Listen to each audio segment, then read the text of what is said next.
यह जो है ये क्या तीसरा दिन है, आज ये तीसरा दिन है और आज पढ़ना है ऑर्गेनिज्म एंड पॉपुलेशन में आबादी की विशेषता। इससे पीछे हम पिछले क्लास में हम आप लोग को आबादी के प्रकार पढ़ा दिए हैं और आज हम पढ़ाएंगे आबादी की विशेषता और आबादी पर पड़ने वाला प्रभाव।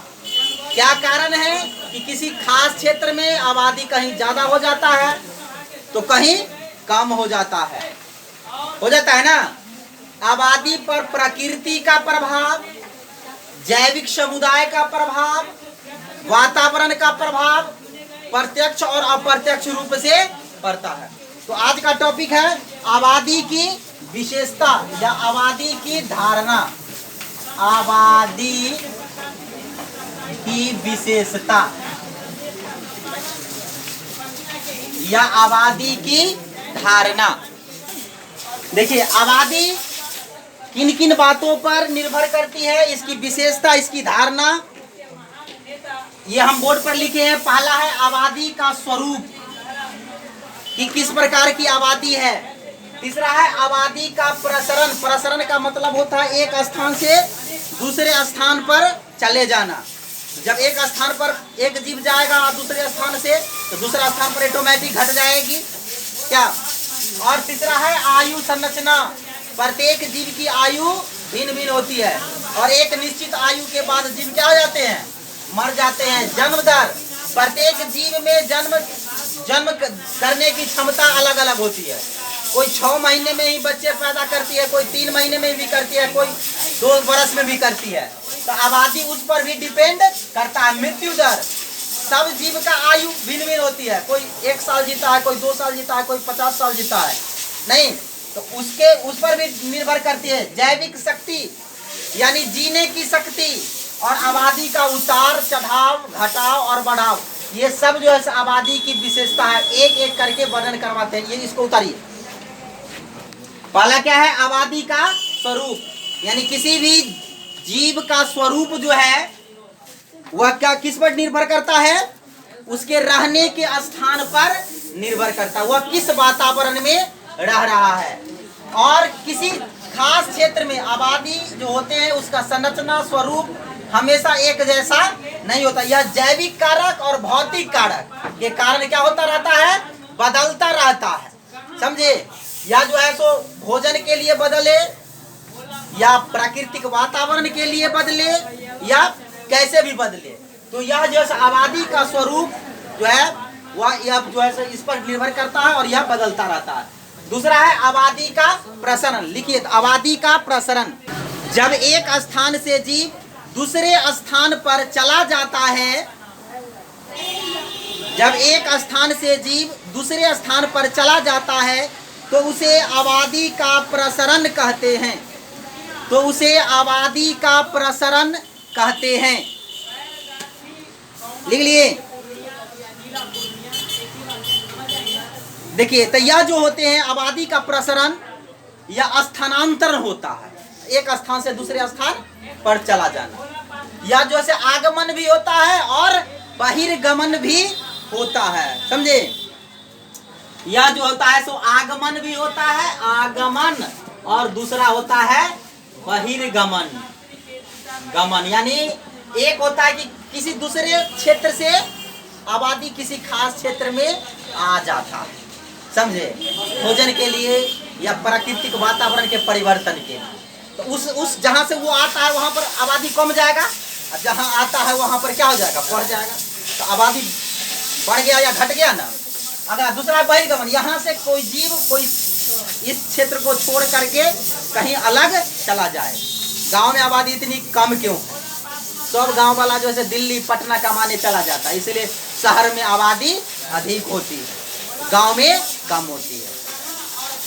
तो यह भोजन के लिए, पानी के लिए, यानी कोई भी विशेष सुविधा के लिए जो है जीव एक स्थान से दूसरे स्थान चला जाता है, उसी को कहा जाता है आबादी का प्रसरण। लिख लिए। तीसरा है आयु संरचना। यानी आयु संरचना जो होती है, या जितने भी जीव होते हैं, हर आयु वर्ग के जीवों के आयु के अनुपात को जो है सो क्या कहा जाता है? आयु संरचना कहते हैं। अब प्रत्येक जीव के आयु संरचना क्या होती है? भिन्न भिन्न होती है। प्रत्येक जीव जो है वह जो है सो जन्म जन्म जन्म के बाद क्या होता है? शैशवावस्था, शैशवावस्था उसके बाद क्या होता है? बाल्यावस्था, उस बाल्यावस्था के बाद क्या होता है?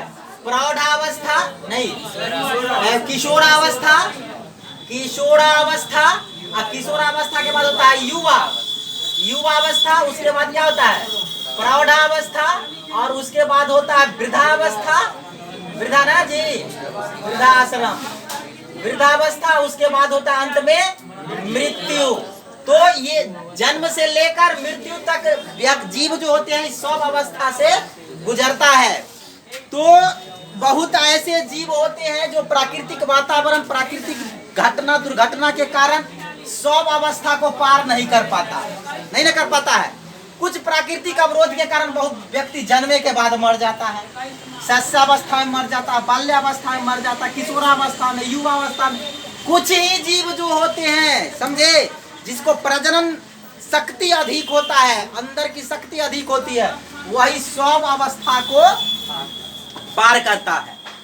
तो इसके कारण भी जो है बहुत जीव जो होते हैं ऐसे 100 साल जीता है, और कुछ जो है से महीना, 2 महीना, 5 महीना, साल भर, 5 साल के बाद मर जाता है।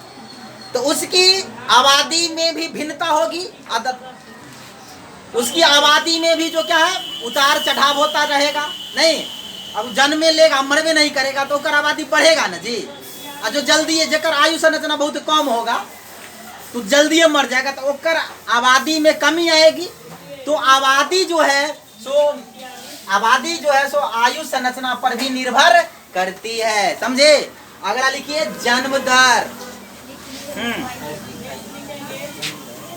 किसी जीव की नई व्यष्टियां पैदा होने की दर को जन्म दर कहते हैं। किसी जीव की नई व्यष्टियां पैदा होने की दर को जन्म दर कहते हैं।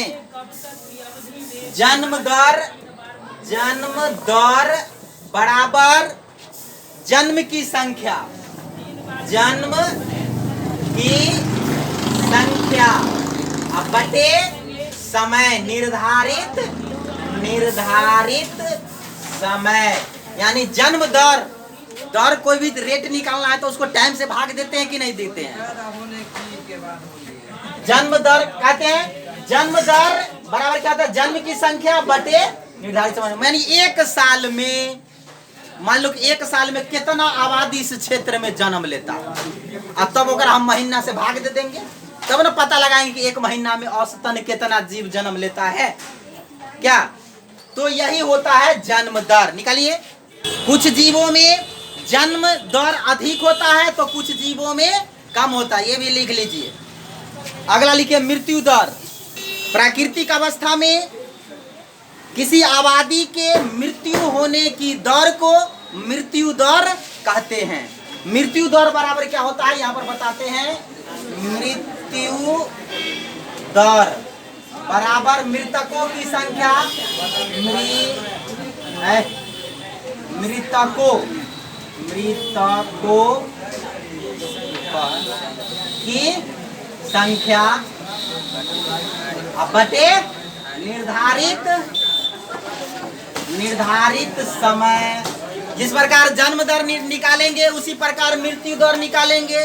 देखेंगे कि 1 महीना में या 1 साल में इस क्षेत्र में कितना जीव मरता है, तब ओकर दर निकालेंगे। औसत कि 1 महीना, 1 साल में कितना मरता है तो 1 महीना में कितना मरेगा, नहीं। और किसकी मृत्यु दर अधिक है, कौन जीव का मृत्यु दर अधिक है, वो निकाल लेंगे इससे। तो जे जीव का मृत्यु दर अधिक होगा ओकर संख्या घट न जाएगा, ओकर आबादी घट जाएगा ना। और जेकर मृत्यु दर कम होगा ओकर आबादी क्या हो जाएगा, बढ़ जाएगा। अतः आबादी जो है वह मृत्यु दर पर भी निर्भर करता है। अगला लिखिए, देखिए अभी हम पढ़ाए आपको जन्म दर, ये लिखा है मृत्यु दर। तो उसका अनुपात हम कैसे निकालेंगे, तो उसको कहा जाता है वाइटल इंडेक्स। क्या कहा जाता है, वाइटल इंडेक्स। यानी जन्म दर और मृत्यु दर के अनुपातिक आकलन करना पड़ता है, उसी को कहा जाता है वाइटल इंडेक्स, यानी जन्म दर, जन्म की संख्या। अब बटे क्या करेंगे, या जन्म दर, जन्म की संख्या नहीं, जन्म दर, यानी किस अनुपात से कोई जीव में जन्म हो रही है। अब मृत्यु दर अगुने 100, यही इसका हुआ वाइटल इंडेक्स। मान लो कि कोई जानवर है, बकरी का है, ले रहे हैं, तो बकरी एक साल में मान लो कि जन्म ले रहा है 500 इस क्षेत्र में, अब मर रहा है 150 या 200 अगुने 100, तो ये हो गया बकरी के वाइटल इंडेक्स। समझे कि नहीं समझे? चलिए अगला टॉपिक लिखिए। अब हर आबादी की अंतर्निष्ठ शक्ति होती है जिससे वह वृद्धि करता है, उसी को क्या कहते हैं, जैविक शक्ति कहते हैं। समझे? जैविक शक्ति बराबर होता है जन्म दर। देखिए जैविक शक्ति बराबर होता है जन्म दर घटाव मृत्यु दर, तब ना पता चलेगा कि कितना जीव जिंदा रहता है। यानी जैविक शक्ति बराबर क्या हुआ, जन्म दर घटाव मृत्यु दर, यानी तब ना पता चलेगा कि कितना जिंदा रहता है। अंतिम क्या है, आबादी का घटाव तथा बढ़ाव। देखिए प्राकृतिक अवस्था में, लिख लीजिए, प्राकृतिक अवस्था में किसी जगह की आबादी स्थिर नहीं रहती है। प्राकृतिक अवस्था में किसी जगह की आबादी स्थिर नहीं रहती है। भौतिक और जैविक कारणों से प्राकृतिक अवस्था में किसी जगह की आबादी स्थिर नहीं रहती है। भौतिक और जैविक कारणों से इसके संख्या में वृद्धि या कमी होती रहती है। इसकी संख्या में वृद्धि या कमी होती रहती है। यह कारक पर्यावरणीय कारक, देखिए पर्यावरणीय कारक या जैविक कारक हो सकता है। या पर्यावरणीय कारक या जैविक कारक, तो पर्यावरणीय कारक और जैविक कारक के कारण आबादी में बढ़ाव या घटाव होता रहता। तो पर्यावरणीय कारक तो हम बताए हैं ना, जलवायु संबंधी कारक बताए ना, मृदीय कारक, भूआकृतिक कारक बताए ना, तो वो तुम्हारा पर्यावरणीय कारक हो गया या अजैविक कारक हुआ।